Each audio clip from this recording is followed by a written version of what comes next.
మంచిది ప్రియులారా. గడిచిన కాలమంతా దేవుడు మనందరినీ కూడా కాచి కాపాడాడు. మరొక విశ్రాంతి దినపు ప్రార్థనలో మనము పాలు పొందటానికి ప్రభు మనకి సహాయకులుగా ఉన్నారు. ఒక వాక్యము ఈ సందర్భంలో మనము ధ్యానించాము. యోబు గ్రంథము 12వ అధ్యాయము 8వ వాక్యము. భూమిని గూర్చి ధ్యానించిన ఎడల అది నీకు బోధించును, సముద్రములోని చేపలను నీకు దాన్ని వివరించును.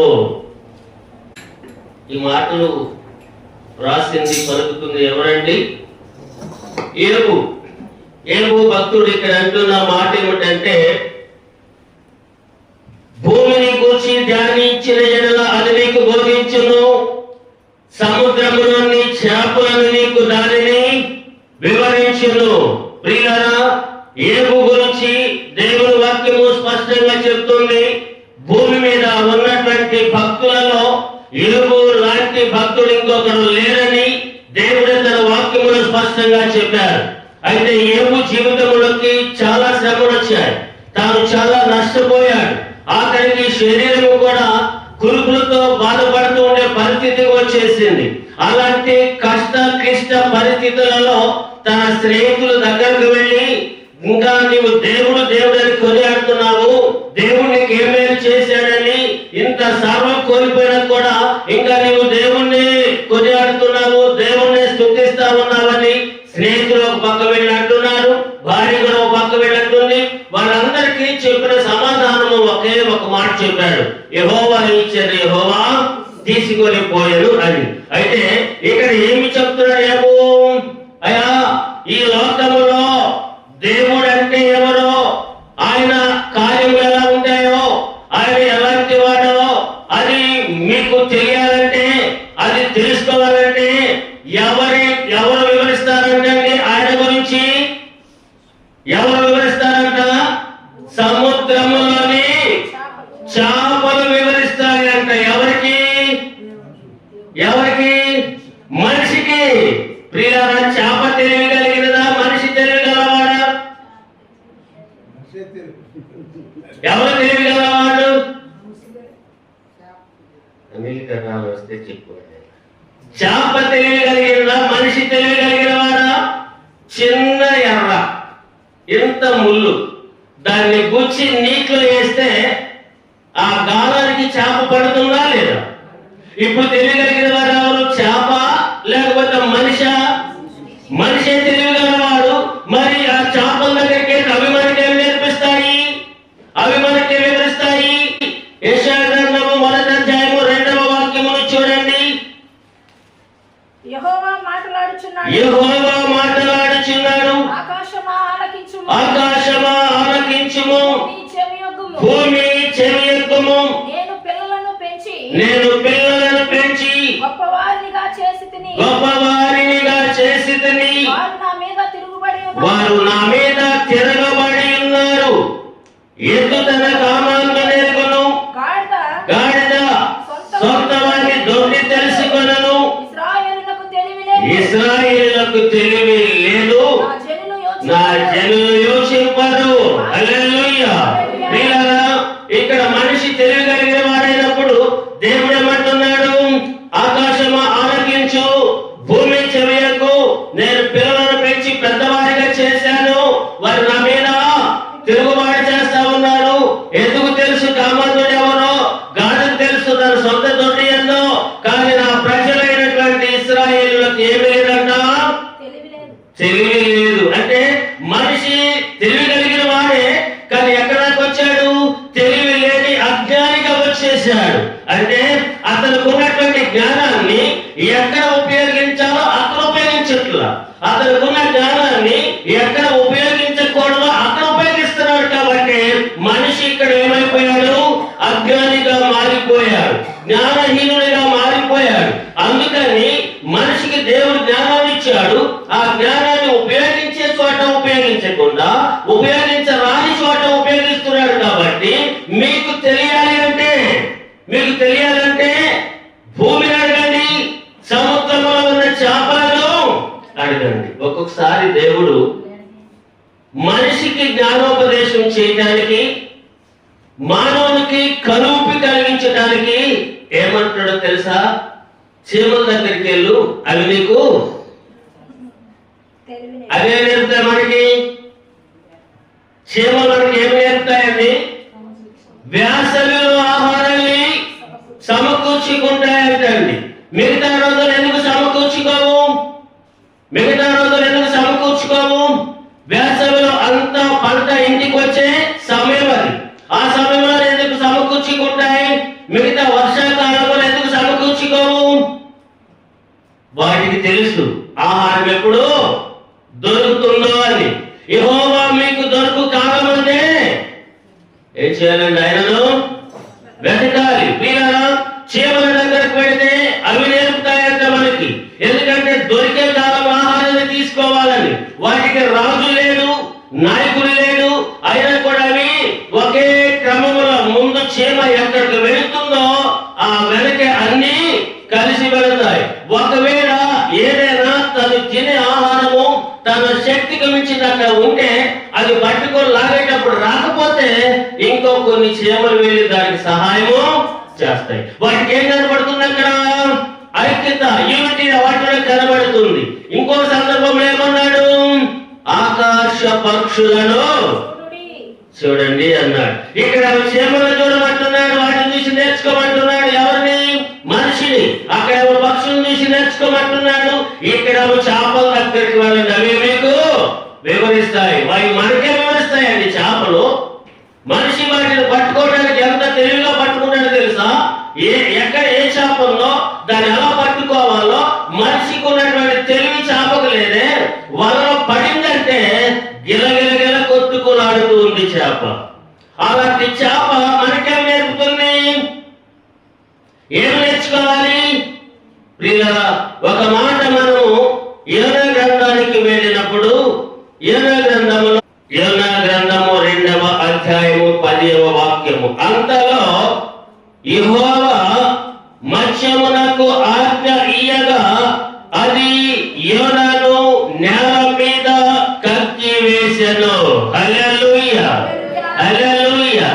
ఏమంటే ఇక్కడ ఉన్నమాట, అంతలో యెహోవా మత్స్యమునకు ఆజ్ఞ ఇయ్యగా అది యోనాను నేల మీదకి వచ్చి కక్కింది. ఎవరు? చేపే కదా, చేపే కదా. ఇప్పుడు యోనా ఆ చేప గర్భంలో ఎన్ని రోజులు ఉన్నాడు? 3 దినాలు ఉన్నాడండి ఆయన. ఈ చేపకి దేవుడు ఆజ్ఞాపిస్తే, ఎప్పుడైతే సముద్రం మీద ఏదో ప్రయాణం చేసేటప్పుడు దేవుని మాట వినక ఏం చెప్పాడు దేవుడు? నీవు నినివేకి వెళ్ళు అన్నాడు. కానీ తర్షీషుకు వెళుతున్నాడు. దేవుని మాట వినకుండా దేవుడు చెప్పనటువంటి ప్రదేశానికి వెళుతున్నప్పుడు అతను కోపగించుకున్న సమయంలో సముద్రం మీద తుఫాను ఎగినప్పుడు, సముద్రం మీద అలంకరణలు వచ్చినప్పుడు యోనాని అందరు కూడా ఎవరిద్దరు కూడా ప్రార్థన చేసుకోండి అన్నప్పుడు అక్కడ అందరు కూడా యోనా చెప్పాడా, ఈ కీడు నా నుంచే వచ్చింది, నన్ను తీసి సముద్రంలో వేస్తే దీనిలోంచి మీరు బయటపడతారు అంటే, అప్పుడు యోనాను తీసి సముద్రంలో వేసినప్పుడు అక్కడ జరిగేది ఏమిటి? వెంటనే ఒక మత్స్యము యోనాని మింగేసింది. మింగేసిన తర్వాత ఏం చేయాలా? జర్నీ చేసుకోవాలి కదా, అరైంచుకోవాలి కదా. అరైపోయిందా? జర్నీ చేసుకున్నా కానీ 3 దినాల తర్వాత దేవుడు ఆ మత్స్యమునకు ఆజ్ఞ ఇస్తే అది వెళ్ళి యోనాను సముద్రం ఒడ్డు మీద అలా కట్టింది. ఇప్పుడు చేప దేవుని మాట విందా? చేప దేవుడు చెప్పినట్టు చేసిందా? దేవుని మాట విన్నది ఎవరు? దేవుని మాట విన్నది సముద్రంలో ఉన్న చేపలు దేవుని మాట విన్నాయి. ప్రియులారా, ఆనాడు ఉన్నటువంటి యోనా దేవుని మాట విన్నాడా? యోనా దేవుని మాట విన్నాడా? మనిషి తెలివి కలిగిన వాడే కానీ ఆ తెలివి ఎక్కడ ఉపయోగించాలి? అక్కడ ఉపయోగించడం లేదు. కాబట్టి నీవు వెళ్ళి సముద్రంలో ఉన్న చేపలను అడుగు, అవి నీకు వివరిస్తాయి. ఎవరి గురించి? దేవుని గురించి, దేవుని మేలు గురించి. దేవుడు ఒక కుటుంబాన్ని అభివృద్ధి చేయాలంటే, అభివృద్ధి పదమని కుటుంబం నడుపుకోవాలి నీవు వెళ్ళి సముద్రములోన చేపలను అడుగు. ఇక్కడ ఈ యొక్క మత్స్యము, ఈ సముద్రంలో చేప దేవుని మాట విందా? మనిషి దేవుని మాట వినటం లేదు. అందుకే దేవుడు చెప్తున్నాడు, నువ్వు ఎక్కడికి వెళ్ళాలి అంటే నీవు చేపల దగ్గరికి వెళ్ళి నీకు వివరిస్తాయి. నేనంత చెప్పినా నీకు అర్థం కాదు. ప్రియులారా, నోరు లేని జీవిని దేవుడు వాడుకుంటున్నాడు. మాట్లాడలేని స్థితి కలిగిన జీవిని దేవుడు వాడుకుంటున్నాడు. పెద్ద తెలివి కలిగిన వాడు ఆయన బైబుల్లో. ఆయన ఎవరి మీద చేయి పెట్టి ఆశీర్వదించబడను కాకంటే ఆశీర్వదించబడతాడు. ఎవరి మీద చేయి పెట్టి శపించబడను కాకంటే శపించబడతారు. ఆయనే బిలాము అనే ప్రవక్త. ఆయనకి దేవుడు ఇచ్చిన వరం అది. కానీ ఆ వరాన్ని దేవుడానికి ఇస్తే ఒక సందర్భంలో బాలాకు అనే ఒక రాజు ఇశ్రాయేలీయులందరూ ఆ సైన్యం మీదకి వస్తున్నారని ఈ బిలాము వారిని శపిస్తే ఆ ఇశ్రాయేలీయులందరూ కూడా శపించబడతారు, ఈ ప్రమాదం నాకు ఉన్నదని తలచినటువంటి బాలాకు తన పనివాడిని పంపించి ఎంతో విలువైన వస్తువులు, వస్త్రాలు, ధనము, వెండి బంగారాలన్నీ ఆయన దగ్గరికి పంపించాడు. ఎవరి దగ్గరికి? బిలాము దగ్గర పంపిస్తే దేవుడికి చెప్పనే పని చేయడు. వారు వచ్చిన తర్వాత అది చూసిన బిలాము దేవుని దగ్గరికి వెళ్ళి అడిగాడు, వెళ్ళవద్దు అని చెప్పాడు. వాళ్ళు వెళ్ళిపోయి రాజుకు చెప్పారయ్యా, ఆయన చేయట్లేదు, మన మాట వింటలేదని. మరలా వెళ్ళిన తర్వాత ఈ బాలాకు ఇంకా ఎక్కువగా పంపించాడు. మరలా దేవుణ్ణి అడిగాడు బిలాము, మరలా వెళ్ళొద్దు అన్నాడు. ఇలా కొన్ని పర్యాయాలు జరిగిన తర్వాత దేవుడికే కోపం వచ్చేసింది. దేవుని మాట వినటం లేదు. అయినా ఈ బిలాము తన గాడి మీద బయలుదేరి వెళ్తున్నాడు. వెళ్ళే టైంలో ఆయన ఎదురుగా ఒక గాడిద ఎదురుగా ఒక దేవుని యొక్క దూత ఖడ్గం పట్టుకొని నిలబడితే ఈ బిలాముకు ఆ ఎదురుగా నిలబడిన ఆ దేవుని దూత ఖడ్గం పట్టుకున్న వ్యక్తి కనబడలేదు. కానీ గాడిదకు కనబడింది. గాడిద కనబడింది. వెంటనే ఈ గాడి ఆగిపోయింది అక్కడే. వెంటనే ఈయన చేతిలో ఉన్న ఆ కొరడ తీసుకొని ఆ గాడిదని కొట్టడానికి మొదలు పెట్టాడు. అది కొడతా ఉంటే దారికి నోరిచ్చి మాట్లాడిచ్చాడు దేవుడు. ఆమేన్. వీళ్ళరా ఏమని మాట్లాడుతుంది? అయ్యా, ఎంతకాలము నన్ను నీవు నీ సాధనముగా వాడుకున్నావు. ఎక్కడైనా నీ ప్రయాణానికి నేను ఆటంకం కలిగించానా? ఎక్కడైనా ఇబ్బంది పెట్టానా అంటే లేదు అన్నాడు. మరి ప్రతి కాపాను నేను ఒక్కడుగు గారి ముందుకు వేస్తే నీ తల తెగగొట్టడానికి దేవుడు తన దూతను అక్కడ పెట్టాడు అన్నాడు. అప్పుడు కనువిప్పు కలిగింది ఆయన. ఆ టైంలో ఆ గాడి గోడకేసి చెప్తే ఆ గాలి కూడా దెబ్బతింది. ప్రియులారా, దేవుడు ఒక మనిషికి బుద్ధి తెప్పించడానికి, దేవుడు ఒక మనిషికి జ్ఞానోపదేశం చేయడానికి, దేవుడు మనిషికి కనువిప్పు కలిగించడానికి, దేవుడు తన ప్రజలను ఆ పేదరికం నుంచి బయటకు తీయడానికి, దేవుడు ధనవంతుడైంది ఈ లోకంలో దరిద్రుడిగా జన్మించాడు. ఎందుకంటే అందరినీ ధనవంతులుగా చేయడానికి. కానీ ఆ దేవుని యొక్క మాటలు వినేవారు విన్న ప్రకారంగా చేస్తున్నారు అంటే చేయట్లేదు అనేది దేవుడి నక్ష గ్రంథంలో మాట్లాడుతున్నాడు. ఏం చేస్తారంటే వాళ్ళంతా తిరగబడే స్థితికి వచ్చారు. అందుకనే మనిషికి మనిషి చెప్తే అర్థమవుతా చేసుకోవట్లేదు. ఆయన కూడా మనలాంటి వాడే అనుకుంటున్నా. చాలా మంది భక్తులకు, చాలా మంది రాజులకు చెప్పాడు దేవుడు. కానీ ఆ వారు కూడా వినలేదు. వారి జీవితాలు వారి చేతులను పాడు చేసుకున్నారు. సౌలు దగ్గర నుంచి సమయాల దాకా కూడా సొలొమోను దాకా దేవుడు చెప్పాడు. కానీ సొలొమోను వినలేదు, సౌలు వినలేదు. ఇట్లా ఆ వచ్చే సందర్భంలో చాలా మంది రాజులు కూడా దేవుని మాట వెనుక వారి యొక్క జీవితాలు, వారి యొక్క ప్రభుత్వాలు, వారికి ఉన్న పేరు ప్రఖ్యాతులు, వారికి ఉన్న విలువలు అవన్నీ కూడా వారి చేతులారా వారే పాడు చేసుకున్నారు. కాబట్టి ఈ లోకంలో ఉన్న క్రైస్తవ సంఘాలకు, దేవుని గుర్తించినటువంటి బిడ్డలకు ప్రభు చెప్పే మాట ఏమిటంటే, మీకు దేవుడేంటో, దేవుని కార్యాలేంటో తెలియాలంటే మీకు మనిషిగా మనిషి చెప్తే మీకు అర్థం కావట్లేదు. కానీ నోరు లేని సముద్రంలో ఉన్న చేపలు అడిగితే చెప్తాయి. ఇప్పుడు ఆ సముద్రంలో ఉన్న మత్స్య మనకి ఏం చెప్తుంది, వివరిస్తుంది. మనం ఏం చేయాలని వివరిస్తుంది? దేవుని మాట వినాలి అని నేర్పిస్తుంది. వింటే ప్రయోజనం ఏంటి? దివ్యోపదేశ కాండము 28వ అధ్యాయము వాక్యమును చూడండి. నీ దేవుడైన యెహోవా మాట శ్రద్ధగా విని నీ దేవుడైన యెహోవా మాట శ్రద్ధగా విని శ్రద్ధగా విని నేడు నేను నీకు ఆజ్ఞాపించుచున్న నేను నీకు ఆజ్ఞాపించుచున్న ఆయన ఆజ్ఞలన్నిటినీ అనుసరించి నడుచుకొనిన ఎడల నీ దేవుడైన యెహోవా భూమి మీదనున్న సమస్త జనముల కంటే నిన్ను హెచ్చించును. ఏమన్నాడండి ఇక్కడ?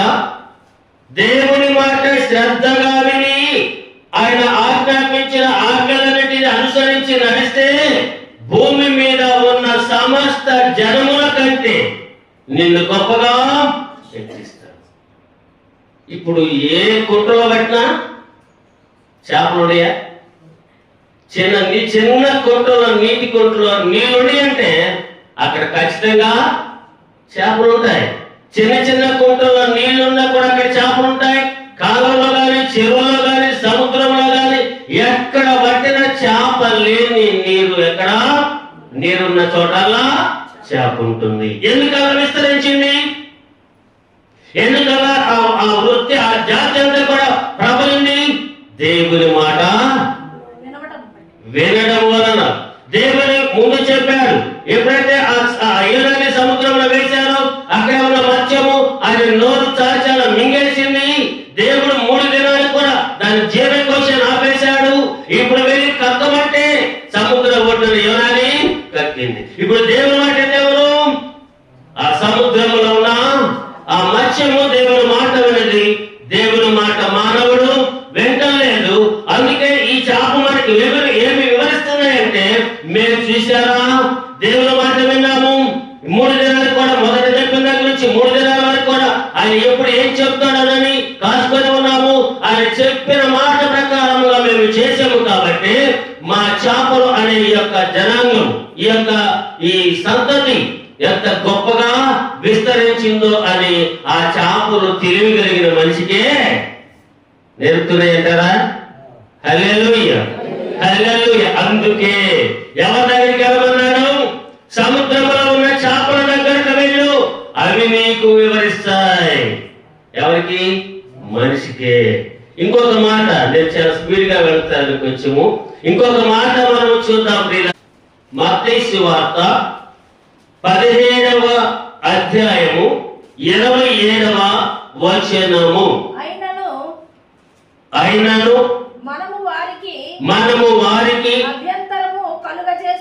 అభ్యంతరము కలుగచేయకుండునట్లు నీవు సముద్రమునకు పోయి గాలము వేసి మొదటి పైకి వచ్చు చేపను పట్టుకొని దాని నోరు తెరిచిన ఎడల ఒక షెకేలు దొరుకును.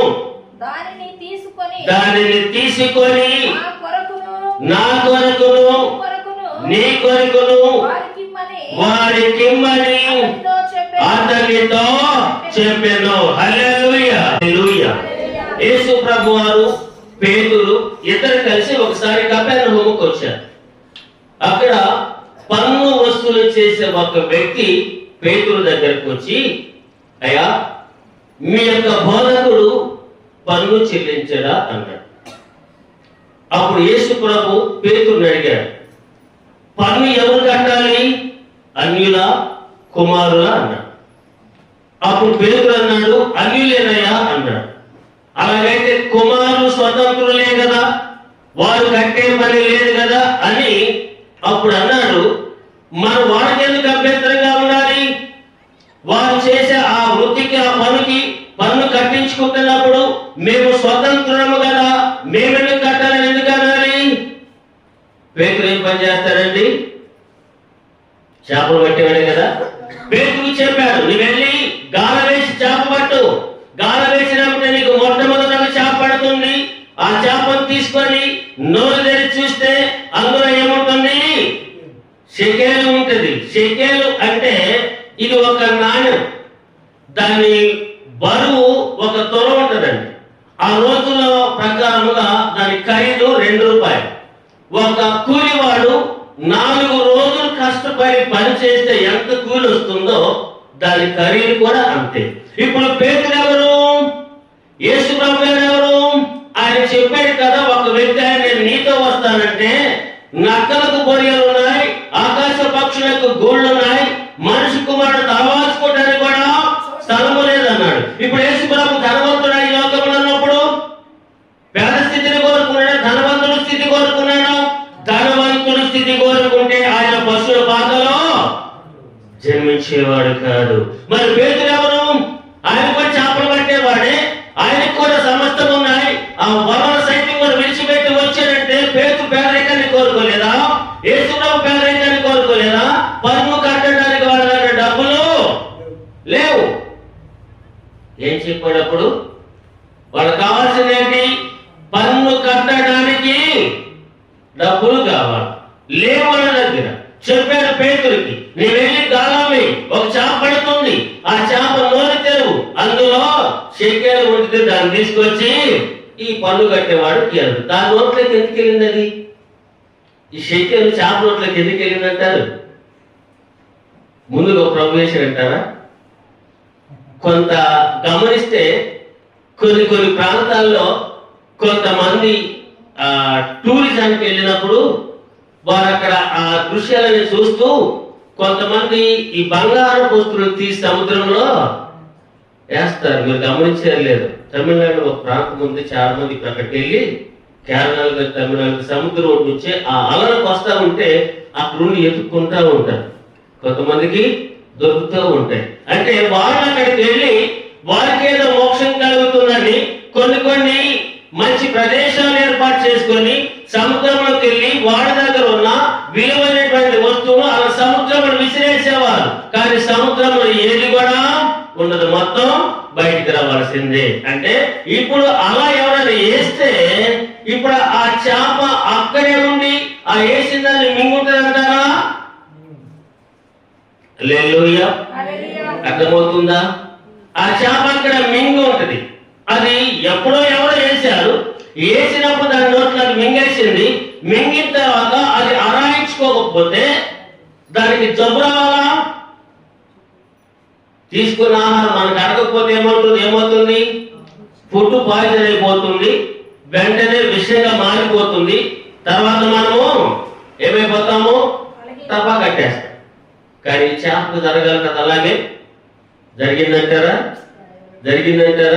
ఇప్పుడు ఈ చేప ఎప్పుడో ఎవరో వేసినటువంటి ఆ షెకెలను తనలో పెట్టుకొని గాలా వేసినట్టే మొట్టమొదటి అదే వచ్చి అక్కడ గాలానికి పట్టలేంటి? ఇంకోటి రాకూడదా? అదే వచ్చి ఆ గాలానికి అక్కడ దొరికిందంటే ఇప్పుడు దేవునికి అక్కడ అవసరం ఉంది, అక్కడ పన్ను కట్టడానికి కావాలి. ఈ చేప దేవునికి ఉపయోగపడిందా? ఉపయోగపడలేదా? ఈ చేప దేవుని పని చేసిందా లేదా? ప్రభువుకి అక్కడ పని కావాలి. ఈ చేప ప్రభు పని చేసిందా లేదా? హల్లెలూయా. దేవుని బిడ్డలారా, అందుకే ఈ యొక్క యోబు భక్తుడు చెప్తున్నాడు. అందుకే భూమి మీద ఉన్నటువంటి భక్తులని చెప్పుకునే వారు ఎవరైనా సరే యోబు లాంటి భక్తుడు ఇంకొకడు లేడని దేవుడు స్పష్టంగా సాక్ష్యం ఇచ్చాడు. ఆయన చెప్తున్నాడు, భూమిని అడగండి, సముద్రంలో ఉన్న చేపలను అడగండి, ఆ చేపలు మీకు వివరిస్తాయి. మీకు అర్థం కాదు అంత చెప్పినా అని వాటి దగ్గరికి వెళ్ళమంటున్నాడు. ఆ చేపలు మనకు వివరించేది ఏంటంటే, ఒకటి దేవుని మాట వినండి బాగుపడతారని చెప్తున్నాడు. రెండోది ఏం చెప్తుంది? రెండోది చిన్న చేప, పెద్ద చేప, ఇదేమో చిన్న చేప. చేపలు కూడా రకాలు ఉంటాయి కదా, పెద్ద చేపలు ఉంటాయి, చిన్న చేపలు ఉంటాయి, కాల్చిన చేపలు ఉంటాయి, ఎండిన చేపలు ఉంటాయి, అన్నీ ఉంటాయి కదా. ఈ చిన్న చేప ఏం చేసింది? దేవుని పని చేయాలి అని మనకు వివరించిందా లేదా? దేవుని పని మనం చేస్తే మన పని దేవుడు చేస్తాడు. ప్రియమైన దేవుని బిడ్డలారా, ఇక్కడ ఈ యొక్క చిన్న చేప దేవుని పని చేయాలని మనకి నేర్పిస్తుంటే ఆ పనిలో మనము ఉంటున్నామా? దేవుని పని అంటే మీరు నాలాగా సేవ చేయాల్సిన పని లేదు, సేవ చేయాలనేది లేదు. కానీ ఎవరిని ఎందుకొరకు దేవుడు చేశాడు అనేది బైబిల్ చెప్తుంది. పురుషులు ఏం చేయాలి, స్త్రీలు ఏం చేయాలి, పిల్లలు ఏం చేయాలి, యవనస్తులు ఏం చేయాలి, వృద్ధులే చేయాలి. అన్ని కూడా వివరంగా చెప్తాను ఉంది బైబిల్. అంటే నా సబ్జెక్ట్ అది కాదు కాబట్టి నేను క్లుప్తంగా ఉంటున్నాను. కాబట్టి పిల్లరా, ఒకటి. రెండవది చాప మనకి నేర్పిస్తుంది ఏమిటంటే నీవు దేవుని కొరకు కష్టపడి పని చేయాలి. ఆయన పని చేయడం అంటే ఏంటి? నేనుంది నా పని ఇది, మీరున్నారు మీ పని ఏంటి? దేవుని దగ్గరికి రావటమే మీ పని కాదా?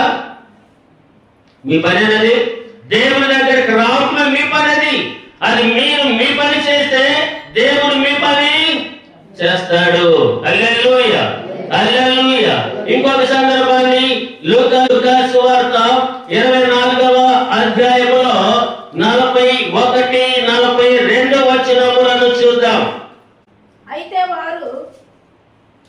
అయితే వారు సంతోషము చేత ఇంకను నమ్మక ఆశ్చర్యపడుచుండగా ఆయన ఇక్కడ మీ యొద్ద ఏమైనా ఆహారము కలదా అని వారిని అడిగెను. వారు కాల్చిన చేప ముక్కలు ఆయనకిచ్చిరి. ఆయన దానిని తీసుకొని వారి ఎదుట భుజించెను. ప్రియులారా, యేసు ప్రభు పునరుద్ధారుడయ్యాడు, పునరుద్ధారుడవుతాడు అని ప్రవచనాలు చెప్తా ఉన్నాయి. ఎంతో మంది సేవకులు చెప్తున్నారు. ఆయన కూడా అనేక ప్రాంతాలకు వెళ్ళి పునరుద్ధానం గురించి, యెరూషలేము దేవాలయం గురించి చెప్పాడు. ఇక్కడ ఉన్నటువంటి యోనా గురించి చెప్పాడు. ఇంకా చనిపోయినటువంటి లాజరు లేపినటువంటి స్థితి గురించి చెప్పాడు. మూడవ దినమున నేను ఖచ్చితంగా లేస్తాను అనేది దేవుడు ప్రభు యేసుక్రీస్తు వారి లోకంలో ఉండగా స్పష్టంగా చెప్పాడు. ఆదివారం తెల్లవారుతుంటే కొంతమంది స్త్రీలు వెళ్ళారు. అక్కడ వెళ్తే ప్రభు దేహం అక్కడ లేదు. ఆయన సమాధిలో పెట్టారు. సమాధి పైన పెద్ద బండ పెట్టారు. చుట్టూ కాపలా వారు ఉన్నారు. అంతమంది ఉన్న ఆ బండ పొర్లించడము, ప్రభు లేచి వెళ్ళటము అంతా జరిగిపోయింది. ఆయన లేకపోయేటప్పటికీ ఆ స్త్రీ తిరిగి వస్తూ ఏమైపోయిన ప్రభు అని మాట్లాడుతూ ఉంటే వారితోటే ప్రభు ఉన్నాడు. వారితో మాట్లాడుతూనే ఉన్నాడు.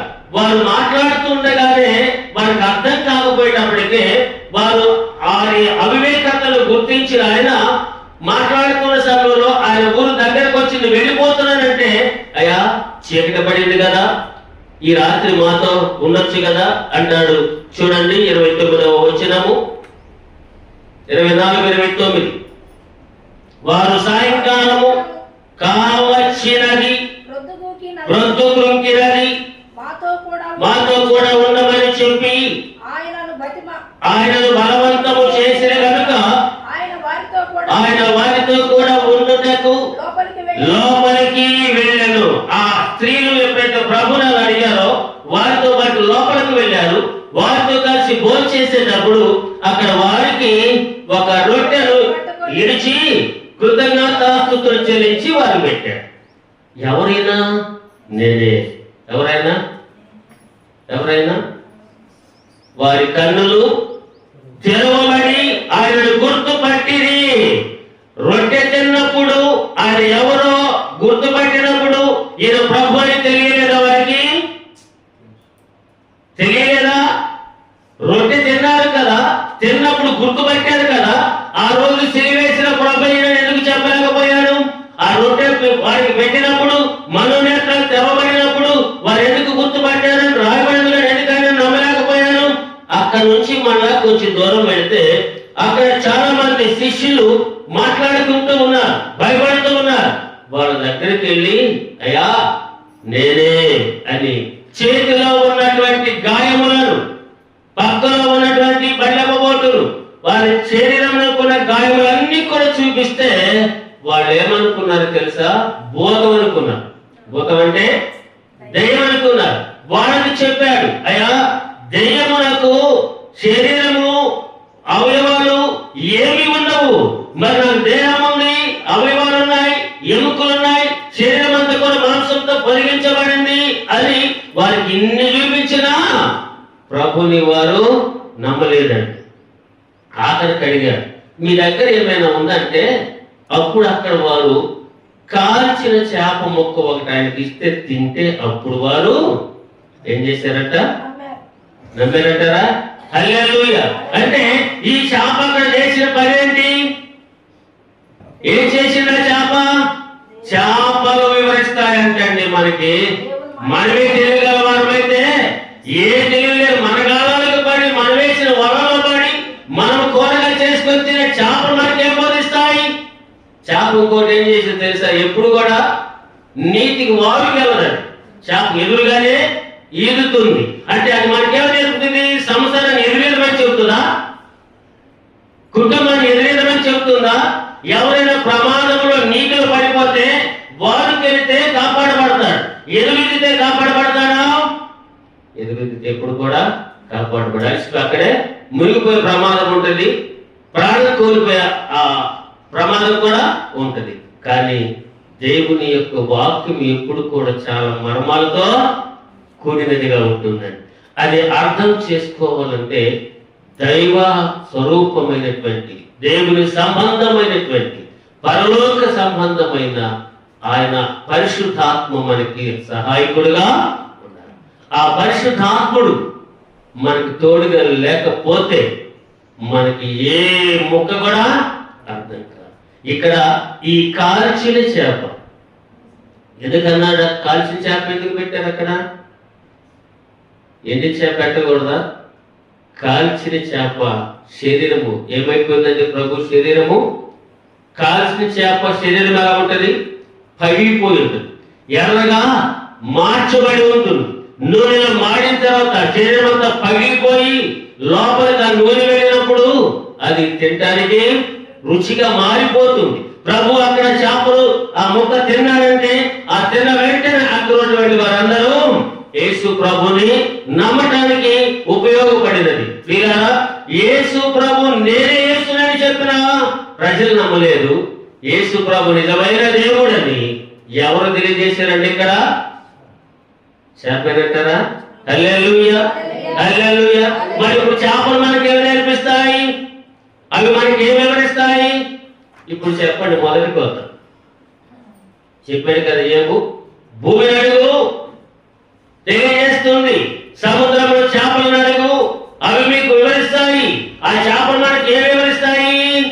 ఒకటి, దేవుని మాట వినండి బాగుపడతారని చేపలు నేర్పుతాయి.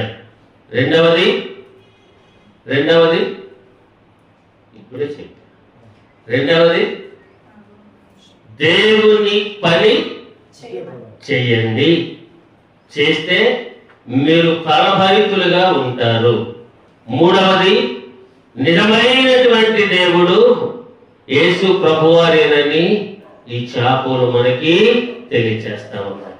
వీళ్ళరా, ఇంతగా తెలియచేసినటువంటి ఈ చేపలు మనకి ఈ రకంగా వివరించినప్పుడు వినినటువంటి మనము మరి ఏం చేయాలా? వినాలంటారా? దేవుడు ఆ యెషయా గ్రంథంలో చెప్పినట్లుగా స్వయంగా ఆయన మాట్లాడుతున్నాడు. యెహోవా మాట్లాడుతున్నాడు. ఆకాశమా ఆలకించు, భూమి చెవులకు, నేను పిల్లలు కని పెద్దవారు చేస్తే వారు నా మీద తిరగబడి ఉన్నారు. ఎందుకు తెలుస్తుంది ఎవరు మేపుతున్నారో? ఈ యొక్క గాడిని తెలిసి ఏ చోటికి వెళ్ళారో, కానీ నా పిల్లలైనటువంటి ఇశ్రాయేలీయులకు తెలియలేదు. మనిషి జ్ఞానవంతుడే.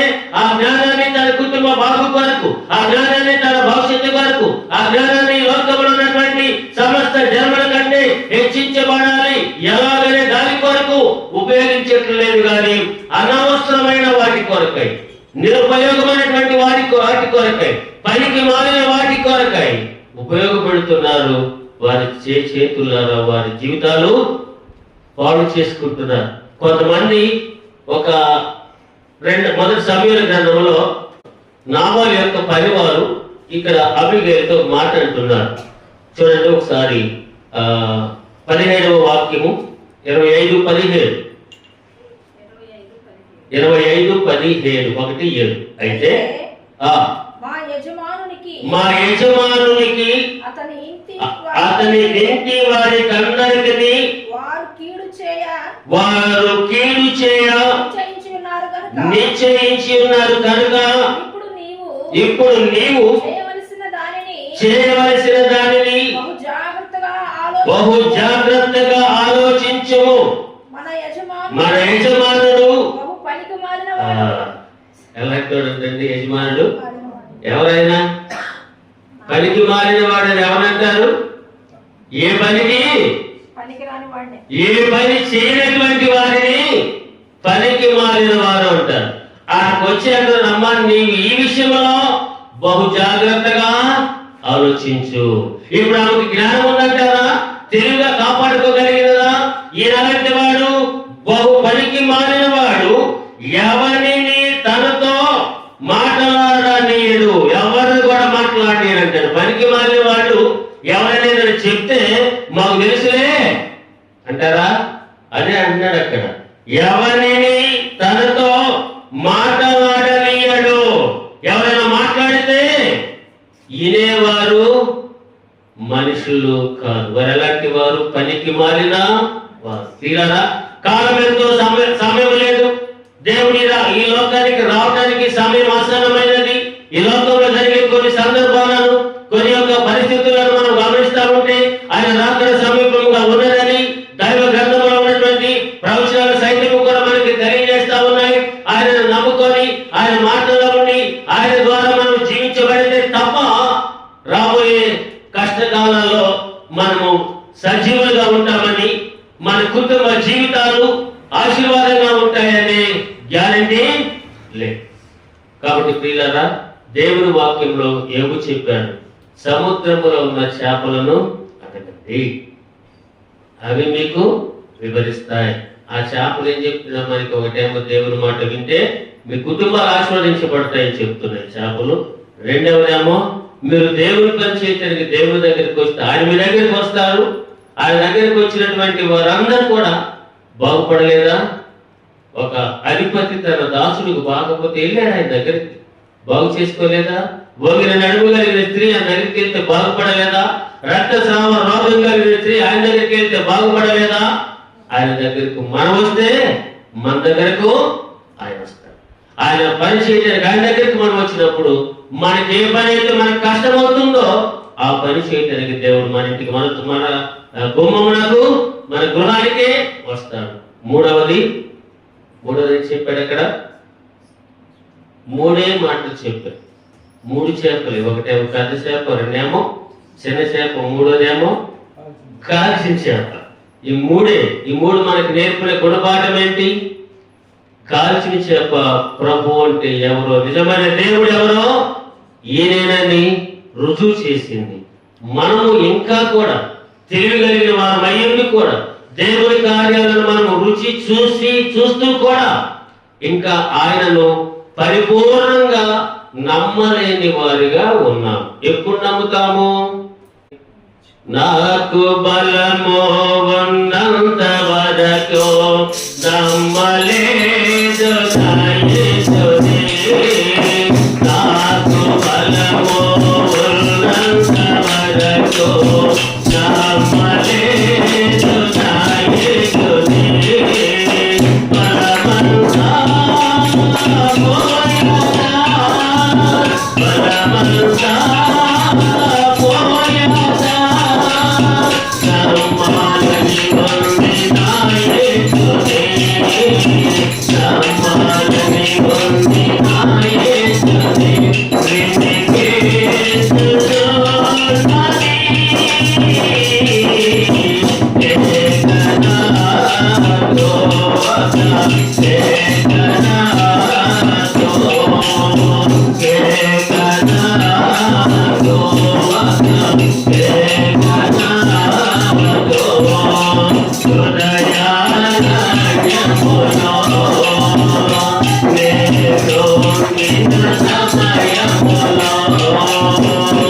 ఇప్పుడు పడుతున్నట్టండి కేక వాళ్ళకి.